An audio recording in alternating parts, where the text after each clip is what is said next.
దేవుని చిత్తమును మనం ఏ విధంగా తెలుసుకోవాలో మత్తయి సువార్త 7వ అధ్యాయము 21వ వచనములో దేవుడు మనకి చక్కగా వివరించాడండి.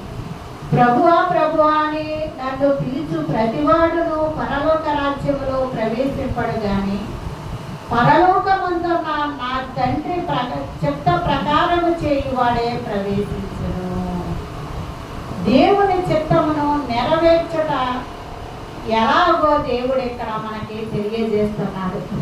ప్రభువా ప్రభువా అని పిలిచే ప్రతివాడు పరలోక రాజ్యములో ప్రవేశింపడు గాని పరలోకమందున్న నా తండ్రి చిత్త ప్రకారం చేయువాడే పరలోక రాజ్యానికి వారసుడు, అర్హుడు అని ఇక్కడ దేవుడు చెప్పడం జరిగింది.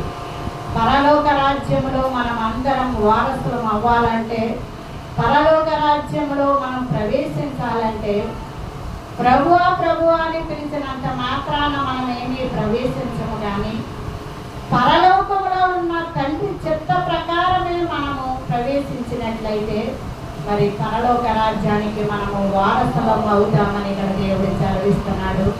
అలాగే మత్తయి సువార్త 12వ అధ్యాయము 49-50 వచనములు కూడా చదువుకున్నామండి. తన శిష్యుల వైపు చెయ్యి చాపి ఇదిగో నా తల్లియు నా సహోదరులను అని మరి యేసు ప్రభు వారు చెప్పడం జరిగిందండి. ఒకసారి యేసు ప్రభు వారు మరి మీటింగ్లో ఉన్నప్పుడు అండి, వాక్యాన్ని బోధిస్తూ ఉన్నప్పుడు మరియా తర్వాత పుట్టిన పిల్లలు యేసు ప్రభు వారి సహోదరులు రావడం జరిగిందంటే మీటింగ్ దగ్గరికి. అప్పుడు ఆయన శిష్యులు మరి ఆయనకి వర్తమానము పంపడం జరిగింది. జన సమూహంలో ఎక్కడో మధ్యలో ఉన్నాడు కదండి ఆయన.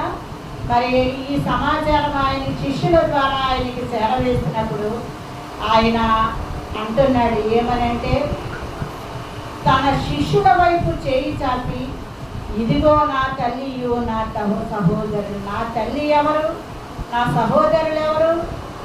నన్ను వెంబడించి నాతో కలిసి ఉండేవారు నా శిష్యులైన వీరే నా తల్లియు నా సహోదరుడు అన్నాడు. అంటే జన్మనిచ్చేంత వరకే మరి మరియమ్మ పరిశుద్ధురాలుగా ఉండి మరి పరిశుద్ధాత్మ ద్వారాగా గర్భవతి యేసు ప్రభువాన్ని భూలోకానికి జన్మనిచ్చిందండి. అంతవరకు పరిశుద్ధురాలుగా ఉంది ఆవిడ. తర్వాత ఆమె మరలా యేసుతో వివాహం చేసుకొని తర్వాత 4 కుమార్తెలను కూడా